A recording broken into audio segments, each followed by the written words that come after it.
പ്രിയമുള്ളവരെ, ഞാനിപ്പോൾ നിങ്ങളുടെ മുമ്പിൽ ഈ വീഡിയോയിൽ വരാൻ ഒരു പ്രത്യേക കാരണമുണ്ട്. നാസിർ ഫൈസി കൂടത്തായി എന്ന ഒരു വ്യക്തി പല സമയത്തും ഞാൻ കഠിനമായി വിമർശിച്ചിട്ടുള്ള ആളാണ്. വളരെ കടുത്ത അഭിപ്രായ വ്യത്യാസം ആ മനുഷ്യനുമായിട്ട് എനിക്കുണ്ട്. ഇപ്പോഴും അയാളുടെ ഒരു ഫേസ്ബുക്ക് പോസ്റ്റിലെ പച്ചക്കള്ളത്തെക്കുറിച്ച് പറയുന്നതിന് വേണ്ടിയാണ് ഞാൻ നിങ്ങളുടെ മുമ്പിൽ വന്നിട്ടുള്ളത്. എന്നെ കേൾക്കുന്ന ചിലരെങ്കിലും ആ ഫേസ്ബുക്ക് പോസ്റ്റ് വായിച്ചിട്ടുണ്ടാവും.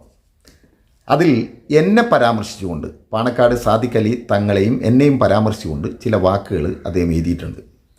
അതിൻ്റെ ക്യാപ്ഷൻ ഹെഡിങ് ഇങ്ങനെയാണ്: സാദിഖ് അലി തങ്ങളെ സഖാവ് അംഗീകരിക്കുന്നു എന്ന് പറഞ്ഞാൽ ഞാൻ അംഗീകരിക്കുന്നു.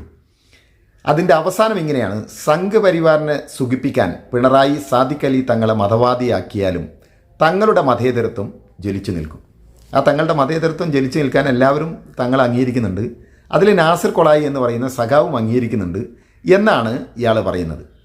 എന്നിട്ട് അയാൾ അതിൽ പറഞ്ഞ ഒരു കാര്യം ഇതാണ്: പാതിരാവിലും ജനങ്ങളെ കേട്ട് അവരുടെ പ്രശ്നങ്ങൾക്ക് പരിഹാരം കണ്ട് അതിൽ അവസാനത്തെയാളും കൊടപ്പനക്കൽ വീട് വിട്ടിറങ്ങുമ്പോഴും തങ്ങൾ അവർക്കൊപ്പമാണ്. എന്നാൽ പിറ്റേന്ന് പ്രഭാതം പുലരും മുമ്പേ അവരെ കേൾക്കാനും പരിഹാരം കാണാനും തങ്ങളിരിക്കുന്നു. ജീവിതത്തിൽ ഒരു സമയവും നഷ്ടപ്പെടാതെ ജനങ്ങൾക്കൊപ്പം നിൽക്കുന്ന നേതാവ് പാണക്കാട് തങ്ങൾ കഴിഞ്ഞേ ആരുമുള്ളൂ എന്ന് ഞാൻ പാണക്കാട് തങ്ങളോട് പറഞ്ഞതായിട്ടാണ് ഈ നാസിർ ഫൈസി കൂടത്തായി എന്ന് പറയുന്ന വിദ്വാൻ എഴുതി പഠിപ്പിച്ചിട്ടുള്ളത്. രണ്ടാമത്തെ ഒരു കാര്യം കൂടി എഴുതിയിട്ടുണ്ട്. ഞാൻ, അതായത് നാസിർ കൊളായി, നോമ്പും പെരുന്നാളും എന്താണെന്ന് മനസ്സിലാക്കുന്നത് തങ്ങളെ നിങ്ങൾ മാസം ഉറപ്പിക്കുന്നിടത്താണ്. മറ്റാരെയും ഞാൻ അതിൽ വിധികർത്താവായി കാണുന്നില്ല എന്ന് ഞാൻ പാണക്കാട് സാദിഖ് അലി തങ്ങളോട് പറഞ്ഞതായിട്ടാണ് ഈ നാസിർ ഫൈസി കൂടത്തായി എന്ന പണ്ഡിത വേഷധാരി പച്ചക്കള്ളം പറയുന്നത്. ഞാൻ ഈ പണ്ഡിത വേഷധാരി എന്ന വാക്ക് മനഃപൂർവ്വം പ്രയോഗിക്കുകയാണ്. കാരണം യഥാർത്ഥ പണ്ഡിതൻ കളവ് പറയാൻ പാടില്ല. ഇസ്ലാം മതം ഒരിക്കലും കളവ് പറയുന്നവരെ അംഗീകരിക്കില്ല. പണ്ഡിതനായിട്ട് പോയിട്ട് സാധാരണ മനുഷ്യനായിട്ട് പോലും മതവിശ്വാസ പ്രകാരം അംഗീകരിക്കില്ല. അതുകൊണ്ടാണ് ഞാൻ പണ്ഡിത വേഷധാരി എന്ന് പറഞ്ഞിട്ടുള്ളത്. ഇതിനാധാരമായ സംഭവം നടന്നതും ഇയാൾ അതിൽ എഴുതുന്നുണ്ട്. അത് നവംബർ മാസം 14-ാം തീയതിയാണ്. ആ നവംബർ മാസം 14-ാം തീയതി ഞാനും പാണക്കാട് സാദിഖ് അലി തങ്ങളും ഒരുമിച്ച് ട്രെയിൻ യാത്ര നടത്തി എന്നുള്ളൊരു സത്യമാണ്. തിരിച്ചിങ്ങോട്ടുള്ള യാത്രയിൽ മാത്രമാണ് ഈ നാസിർ ഫൈസി കൂടത്തായി എന്ന് പറയുന്ന മനുഷ്യനുള്ളൂ. ഞാൻ അങ്ങോട്ട് പോയത് ഏർനാട് എക്സ്പ്രസ്സിലാണ്. കോഴിക്കോട് നിന്ന് 12:30 പോകുന്ന ഏർനാട് എക്സ്പ്രസ്സിൽ. അത് 3:30 മണിക്ക് കാഞ്ഞങ്ങാട് എത്തണം. എനിക്ക് 4:30 മണിക്ക് അവിടെ ഉദുമ ഏരിയ സമ്മേളനത്തിൽ പ്രസംഗിക്കാനുള്ളതാണ്. കോഴിക്കോട് നിന്ന് സാദിഖ് അലി തങ്ങൾ ആ ട്രെയിനിൽ കയറി. ഇത്തിരി കഴിഞ്ഞപ്പോൾ സുധാകരനും അതേ ട്രെയിനിൽ കയറി. ആ കമ്പാർട്ട്മെൻറ്റിൻ്റെ അതൊരു കാർ ചെയറാണ് പകൽ യാത്ര ചെയ്യുന്നത്. ഞാൻ ഇങ്ങേ അറ്റത്തിരിക്കുന്നു, സാദിഖ് അലി തങ്ങൾ അങ്ങേ അറ്റത്തിരിക്കുന്നു, സുധാകരൻ അതിൻ്റെ പുറകിലിരിക്കുന്നു. അപ്പോൾ എണീറ്റ് ബാത്റൂമിലൊക്കെ പോകുമ്പോൾ കണ്ടിട്ടുണ്ടാവും, അത്രയും അതിനപ്പുറത്തേക്ക് ഒന്നുമില്ല. സുധാകരൻ തലശ്ശേരിയിൽ ഇറങ്ങി. കണ്ണൂർ കഴിഞ്ഞപ്പോൾ ഈ എക്സ്പ്രസ് ഏർനാട് വളരെ വൈകാൻ തുടങ്ങി. ട്രെയിനിൽ എന്തോ പണിയുണ്ട് ട്രാക്കിൽ എന്നുള്ളത് കൊണ്ടാണ് വൈകാൻ കാരണമെന്ന് പറയുന്നു. ചുരുക്കി പറയാം, ഈ ട്രെയിന് കാസർഗോഡ് ജില്ലയിലെ പയ്യന്നൂർ കഴിയുമ്പോഴേക്കും തന്നെ ഒരുപാട് വൈകി. ചെറുവത്തൂർ എന്ന സ്റ്റേഷനിൽ എത്തുമ്പോഴേക്കും 4:45. അപ്പോൾ നീലേശ്വരത്ത് ഇറങ്ങി യാത്ര പുറപ്പെട്ടാലോ എന്ന് അവിടെ നിന്ന് എന്നോട് സഖാക്കൾ വിളിച്ചു ചോദിച്ചാണ്. പക്ഷേ അവർ വരുന്ന വണ്ടിയും ബ്ലോക്ക് ആയതുകൊണ്ട് അവർ വന്നില്ല. പക്ഷേ തങ്ങൾ നീലേശ്വരത്ത് ഇറങ്ങി കാറിൽ യാത്ര തിരിച്ചു. എൻ്റെ കൂടെ ഇതേ ട്രെയിനിൽ തൊട്ടടുത്ത സീറ്റിൽ അനിൽ ചേലേമ്പ്ര ഉണ്ടായിരുന്നു. ഞങ്ങൾ ഇതിനെക്കുറിച്ച്, അതുപോലെ തന്നെ കണ്ണൂർ യൂണിവേഴ്സിറ്റിയുടെ സിൻഡിക്കേറ്റ് മെമ്പർ അശോകൻ സഖാവ് ഉണ്ടായിരുന്നു. ഞങ്ങൾ ഇതിനെപ്പറ്റി തമാശയും പറഞ്ഞു. തങ്ങൾക്ക് പോകാൻ ബെൻസ് കാറൊക്കെ ഉണ്ടാവും, നമുക്കത് ഉണ്ടാവില്ലല്ലോ എന്നൊക്കെ പറഞ്ഞു. വളരെ വൈകി കാഞ്ഞങ്ങാടെത്തി. ചുരുക്കി പറയാം, ആ പൊതുയോഗത്തിൽ പ്രസംഗിച്ചു. തിരിച്ചു പോരേണ്ട മലബാർ എക്സ്പ്രസ് നഷ്ടപ്പെട്ടതുകൊണ്ട് അതിൻ്റെ പിറകെ പോരുന്ന മറ്റൊരു ട്രെയിനിൽ സഖാക്കൾ പെട്ടെന്ന് ടിക്കറ്റ് ബുക്ക് ചെയ്തു. കാഞ്ഞങ്ങാട് റെയിൽവേ സ്റ്റേഷനിലിരിക്കുമ്പോൾ ഞാൻ ഈ വൈകി ഓടിയ വണ്ടിയെക്കുറിച്ച് ഒരു ഫേസ്ബുക്കിൽ പോസ്റ്റ് ഇട്ടു. പലരും കണ്ടിട്ടുണ്ടാവും. രാത്രി ഒരു 8:30 മണിക്കാണ് ഞാൻ ആ പോസ്റ്റ് ഇടുന്നത്. അതിൽ പറയുന്നത് ആർക്കാണ് ഇത്ര ധൃതി, എന്നിട്ട് വൈകി ഓടിയ വണ്ടിയെക്കുറിച്ചും അതുപോലെ തന്നെ നീലേശ്വരത്ത് ഇറങ്ങി യാത്ര തുടങ്ങിയ തങ്ങൾ തടി സലാമത്താക്കി എന്ന വാക്ക് എന്നെ പ്രയോഗിച്ചിട്ടുള്ളത്. അങ്ങനെ എഴുതുകയും ചെയ്തു. ചുരുക്കി പറയാം, എനിക്ക് കോഴിക്കോട്ടേക്കുള്ള ഈ സ്പെഷ്യൽ ട്രെയിൻ വന്നു. B2 കമ്പാർട്ട്മെൻറ്റിൽ 9 എൻ്റെ സീറ്റ്. ഞാൻ സീറ്റിൽ പോയിരിക്കുമ്പോൾ വളരെ യാദൃശ്യമായി പാണക്കാട് തങ്ങൾ എൻ്റെ നേരെ എതിർ സീറ്റിൽ, ഒരേ ഇതിൽ നേരെ തൊട്ടടുത്ത് എതിർ സീറ്റിലിരിക്കുന്നു. അപ്പോൾ കണ്ടപ്പോൾ ചിരിച്ചു. നാസിർ ഫൈസി കൂടത്തായി ഉണ്ട്.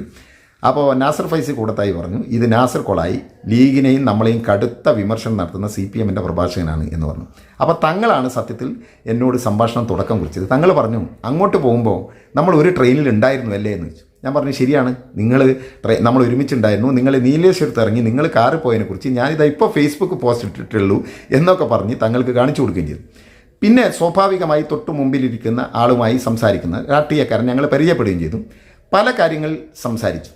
ആ സംസാരിക്കുന്നതിൻ്റെ കൂട്ടത്തിൽ തങ്ങളോട് ഞാൻ പറഞ്ഞു, നിങ്ങളുടെ മുൻഗാമി ബഹുമാന്യനായ പാണക്കാട് ശിഹാബ് തങ്ങൾ, ആ ശിഹാബ് തങ്ങളെക്കുറിച്ച് മുമ്പ് ഞാനൊരു കാര്യം പ്രസംഗിച്ചിട്ടുണ്ട്.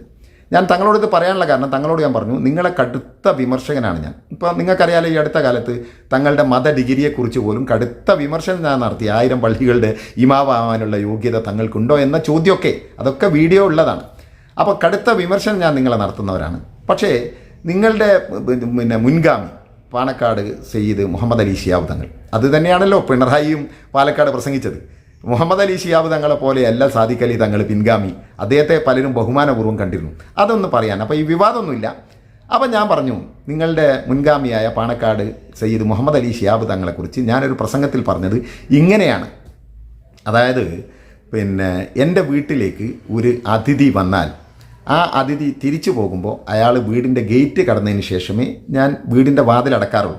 അതിനു മുമ്പ് വാതിലടച്ചാൽ അത് അതിഥിയുടെ മുഖത്തടിക്കുന്നത് പോലെയാണ് എന്ന് അദ്ദേഹം എഴുതിയത് ഞാൻ വായിച്ചിട്ടുണ്ട്. അതൊരു നല്ല ഉപദേശമായി എനിക്ക് തോന്നി.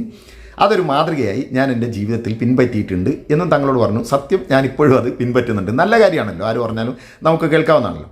അടുത്ത കാര്യം ഞാൻ തങ്ങളോട് പറഞ്ഞത്, അതേ വീഡിയോയിൽ തന്നെ ഞാൻ പറയുന്ന മറ്റൊരു കാര്യമുണ്ട്. പെരുന്നാൾ റമദാൻ മാസപ്പിറവി കണ്ടതായാലും ശവ്വാൽ മാസപ്പിറവി, അതായത് പെരുന്നാളും നോമ്പും കാണുന്നതിനുള്ള മാസപ്പിറവി കണ്ടതായി വിവരം കിട്ടിയിരിക്കുന്നു എന്ന് പാണക്കാട് തങ്ങൾ പറഞ്ഞാൽ അതിനെ അംഗീകരിക്കുന്നവനാണ് ഞാൻ. അതിൻ്റെ തുടർവാചകം ഇങ്ങനെയാണ്. കാരണം അത് പാർട്ടിയോട് ചോദിച്ചിട്ട് കാര്യമില്ലല്ലോ. പാർട്ടി പെരുന്നാൾ എന്നാണ് നോണെന്നാണ് എന്ന് തീരുമാനിക്കുന്നതല്ലല്ലോ കമ്മ്യൂണിസ്റ്റ് പാർട്ടി. അതുകൊണ്ട് പാണക്കാട് തങ്ങൾ ഉറപ്പിച്ചാൽ ഞാനത് ഉറപ്പിക്കും. അപ്പോൾ അതിൻ്റെ അടുത്ത വാചകം ഇങ്ങനെയാണ്. ആ വീഡിയോ കണ്ടവരുണ്ടാവും, ഇപ്പോഴും തപ്പിപ്പിടിച്ചെടുക്കാവുന്നേ ഉള്ളൂ. ആ വീഡിയോയിൽ വളരെ കൃത്യമായി പറയുന്നുണ്ട്. പക്ഷേ രാഷ്ട്രീയ നിലപാട് പറഞ്ഞാൽ തങ്ങളോട് പോടാ എന്ന് പറയും. എൻ്റെ രാഷ്ട്രീയ നിലപാട് കൃത്യമായി ഞാൻ പറയും എന്നാണ് അതിലുള്ള വാചകം. അപ്പോൾ അന്ന് ഏകദേശം ഒരു 45 ലക്ഷത്തോളം ആളുകൾ അന്ന് കണ്ടിരുന്ന, 40-48 ലക്ഷത്തോളം ആളുകൾ കണ്ടിരുന്ന വീഡിയോ ഇടക്കാലത്തൊന്ന് കുതിച്ച് 50 ലക്ഷത്തിന് മുകളിൽ കടന്നു. അതിനൊരു കാരണമുണ്ട്. ഞാൻ പാണക്കാട് സയ്യിദ് മുഹമ്മദ് അലി ശിഹാബ് തങ്ങളെക്കുറിച്ച് പറഞ്ഞ ഈ വാചകം മാത്രം കട്ട് ചെയ്തെടുത്തിട്ട് ലീഗുകാരന്ന് പ്രചരിപ്പിച്ചു. നാസിർ കൊളായി പാണക്കാട് തങ്ങളെ മാതൃകയാക്കുന്നു എന്നാ പ്രചരിപ്പിച്ചു. അതിനെക്കുറിച്ചൊക്കെ തങ്ങളോട് സംസാരിച്ചു. അതാണ് സംസാരിച്ചത്. അതാണ് ഇയാൾ വളച്ചൊടിച്ച് നാസിർ ഫൈസി കൂടത്തായി ഇങ്ങനെ പച്ചക്കള്ളം പറഞ്ഞിട്ടുള്ളത്. തങ്ങളുമായി പല കാര്യങ്ങളും സംസാരിക്കുന്ന കൂട്ടത്തിൽ അദ്ദേഹം ഈ നാസിർ ഫൈസി തന്നെ പറയുന്നുണ്ടല്ലോ, വയനാട് ദുരന്തത്തെക്കുറിച്ചൊക്കെ സംസാരിച്ചു. വയനാട് ദുരന്തത്തെക്കുറിച്ച് സംസാരിച്ചപ്പോൾ ഞാൻ പറഞ്ഞു, ഞാനിപ്പോൾ ഈ അടുത്ത് വയനാട് ദുരന്തം കാണാൻ പോയി. കാഞ്ചനമാലയോടൊപ്പമാണ് പോയിട്ടുള്ളത്. അതും കൂടി ഞാൻ പരിചയപ്പെടുത്തി. ആ പ്രണയകഥയിലെ നായകനായ മൊയ്തീൻ എൻ്റെ ഉമ്മയുടെ അനിയത്തിയുടെ മകനാണ്. അങ്ങനെ അന്നു മുതൽ ഈ ദുരന്തത്തിന് ശേഷം കാഞ്ചന എനിക്ക് ഏടത്തി അമ്മയെ പോലെയാണ്. വയനാട് ദുരന്തമുണ്ടായപ്പോൾ ഒരു പ്രളയത്തിൻ്റെ ബാക്കി പത്രം കൂടിയായ കാഞ്ചനമാലയെ അവർ വിളിച്ചു. അങ്ങനെ ഞങ്ങൾ അവിടെ പോയി. അവിടെ കണ്ട പല കാഴ്ചകളെക്കുറിച്ച് പറഞ്ഞു. സ്വാഭാവികമായി തങ്ങളത് കൗതുകത്തോടെ കേട്ടിരുന്നു. കാഞ്ചനയെക്കുറിച്ച് എന്നോട് അന്വേഷിച്ചു, മൊയ്തീനെക്കുറിച്ച് എന്നോട് സംസാരിച്ചു, ഞങ്ങൾ ഈ സിനിമയെക്കുറിച്ചൊക്കെ സംസാരിച്ചു. അങ്ങനെ പല കാര്യങ്ങൾ, ഞാൻ അതിൻ്റെ വിശദീകരണത്തിലേക്ക് പറയുന്നില്ല, സ്വകാര്യ സംഭാഷണമാണ്. ഞങ്ങൾ രാഷ്ട്രീയമൊഴിച്ച് പല കാര്യങ്ങളും സംസാരിക്കുകയും ചിരിക്കുകയും എല്ലാം ചെയ്തു, ബന്ധപ്പെടുകയും ചെയ്തു. തങ്ങൾ എന്നോട് ഫോൺ നമ്പർ ആവശ്യപ്പെടുകയും ഒക്കെ ചെയ്തു. അത്രയും സൗഹൃദത്തിലാണ് ഞങ്ങൾ സംസാരിച്ചത്. കോഴിക്കോട് ഇറങ്ങാൻ നേരത്ത് തങ്ങളോട് ഞാൻ പറഞ്ഞു, ഞങ്ങൾ കൈപിടിച്ച് പരസ്പരം പറഞ്ഞു, ഞാൻ തങ്ങളോട് പറഞ്ഞു, തങ്ങളെ ഞാൻ എൻ്റെ വിമർശനം ഇനിയും തുടരും, കാരണം ഞാൻ രാഷ്ട്രീയക്കാരനാണ്, തങ്ങൾ മറ്റൊന്നും വിചാരിക്കരുത് എന്ന് പറഞ്ഞു. അപ്പോൾ തങ്ങൾ വളരെ സന്തോഷപൂർവ്വം പറഞ്ഞു, രാഷ്ട്രീയമല്ലേ നിങ്ങൾ പറയുന്ന ഉറപ്പല്ലേ. അങ്ങനെ സൗഹൃദത്തിൽ പിരിഞ്ഞ് മനസ്സിൽ ഓർമ്മയിൽ സൂക്ഷിക്കാൻ പറ്റുന്ന ഒരു യാത്രയായിട്ടാണ് ഞാനത് വെച്ചിട്ടുള്ളത്. ഞാൻ ആ ചിത്രം എവിടെയും പ്രദർശിപ്പിക്കുകയും ആരോടും പറയുകയും ചെയ്തിട്ടില്ല. പക്ഷേ ഇതിൽ ഇങ്ങനെ ഒരു വിഷം കടന്നുകൂടുമെന്നും ഇങ്ങനെ ഒരാൾ ഉണ്ടാകുമെന്നും എനിക്ക് അന്ന് തിരിഞ്ഞില്ല. ഞാൻ ഓർത്തുപോകുന്നത്, ഓമനക്കുട്ടൻ ദുരിതാശ്വാസ ക്യാമ്പിൽ തനിക്ക് പരിചയമുള്ളവരോട് ഓട്ടോറിക്ഷയ്ക്ക് പണം കൊടുക്കാൻ 5-10 വായ്പ വാങ്ങിയത് ഫോട്ടോ എടുത്ത് ഓമനക്കുട്ടൻ കൈക്കൂലി വാങ്ങുകയാണ് എന്ന് പ്രചരിപ്പിച്ചവരുണ്ടായിരുന്നു. അത് ആ ക്യാമ്പിലുള്ള ആരോ ആണ് ഫോട്ടോ എടുത്തത് എന്നതുപോലെ ഈ ഫോട്ടോ എടുത്ത് ഇത് ദുരുപയോഗപ്പെടുത്തി ഓമനക്കുട്ടനെ കള്ളനാക്കിയതുപോലെ നാസിർ ഫൈസി കൂടത്തായി ഇത്ര പച്ച കള്ളം പറയും എന്ന് ഞാൻ മനസ്സിലാക്കിയിട്ടില്ല. ഇയാളെ ഒന്നുകൂടി അളക്കാനുള്ള ഒരു അവസരം എനിക്ക് കിട്ടിയെന്ന് മാത്രമേ ഉള്ളൂ. ഈ പറയുന്ന നാസിർ ഫൈസി കൂടത്തായി നേരത്തെ പറഞ്ഞ ഞാൻ പാണക്കാട് തങ്ങൾ മഹാനാണ്, പാതിരാവിലും ജനങ്ങളെ കേട്ട്, അതൊക്കെ കേൾക്കുന്നുണ്ടാവും. അതൊക്കെ അവരുടെ വിഷയം, ഞാൻ പറഞ്ഞിട്ടില്ല. മാത്രമല്ല ഇതുപോലെയുള്ള ഒരു നേതാവ്, ജനങ്ങൾക്കൊപ്പം നിൽക്കുന്ന നേതാവ് പാണക്കാട് തങ്ങൾ കഴിഞ്ഞിട്ടേ ആരുമുള്ളൂ എന്ന് ഞാൻ പറഞ്ഞിട്ടില്ല. അത് നാസിർ ഫൈസി കൂടത്തായി തൻ്റെ സ്വഭാവമായിരിക്കും. ആളുകളുടെ മുഖത്ത് നോക്കി സുഖിപ്പിച്ച് പറയാം, എന്നിട്ട് അവരുടെ കൂടെ ഇങ്ങനെ നടക്കുക. ആളുകളുടെ മുഖത്ത് നോക്കി അനാവശ്യമായി സുഖിപ്പിക്കുന്നത് പറയുന്നവരല്ല കമ്മ്യൂണിസ്റ്റുകാരൻ. അതുകൊണ്ട് ഞാൻ ആ കമ്മ്യൂണിസ്റ്റുകാരനാണ്. ഒരാളോടും പക്ഷേ സൗഹൃദപരമായി നന്നായി സംസാരിച്ചിട്ടുണ്ട്, അതെല്ലാ രാഷ്ട്രീയ നേതാവിനോടും. ഇപ്പോൾ ജനകീയ കോടതിയിൽ MK മുനീറിനെ വിചാരണ ചെയ്തവനാണ് ഞാൻ. മുനീർ ഞാൻ തമ്മിൽ നല്ല ബന്ധമാണ്.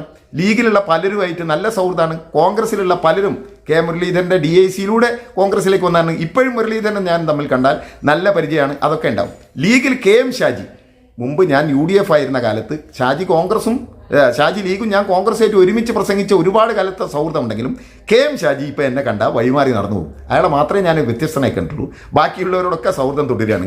അതുകൊണ്ട് നാസിർ ഫൈസി കൂടത്തായിയോട് പറയാനുള്ളത്, നാസിർ ഫൈസിയോട് പറയുന്നതിനപ്പുറം ബഹുമാന്യനായ പാണക്കാട് തങ്ങളോട് എനിക്ക് പറയാനുള്ളത്, ഈ നാസിർ ഫൈസി കൂടത്തായിയെ പോലെയുള്ള വിവരം കെട്ടവരെ, ഏഷണി പറഞ്ഞു വരുത്തുന്നവരെ താങ്കൾ കൂടെ കൊണ്ട് നടക്കരുത്. അത് താങ്കളുടെ മാന്യതയ്ക്ക് പോലും കളങ്കം വരുത്തുന്നതായിരിക്കും. ഞാൻ പറഞ്ഞതുപോലെ, എൻ്റെ ഫേസ്ബുക്ക് പോസ്റ്റിൽ ഞാൻ ഇട്ടതുപോലെ, ഞാൻ പറഞ്ഞതാണ് സത്യമെന്ന് തങ്ങൾ അംഗീകരിക്കും എന്നെനിക്ക് ഉറപ്പാണ്. കാരണം ആ യാത്രയിൽ തങ്ങളെക്കുറിച്ച് എനിക്കുണ്ടായിട്ടുള്ള ബോധ്യം അതാണ്. അതുകൊണ്ട് ഈ നാസിർ ഫൈസി കൂടത്തായിയെ പോലെയുള്ള ആളുകളെ തിരിച്ചറിയാൻ ഒരവസരം ഇത്തരുണത്തിൽ ഉണ്ടായി എന്ന് മാത്രം സൂചിപ്പിച്ചുകൊണ്ട് ഞാൻ അവസാനിപ്പിക്കുന്നു.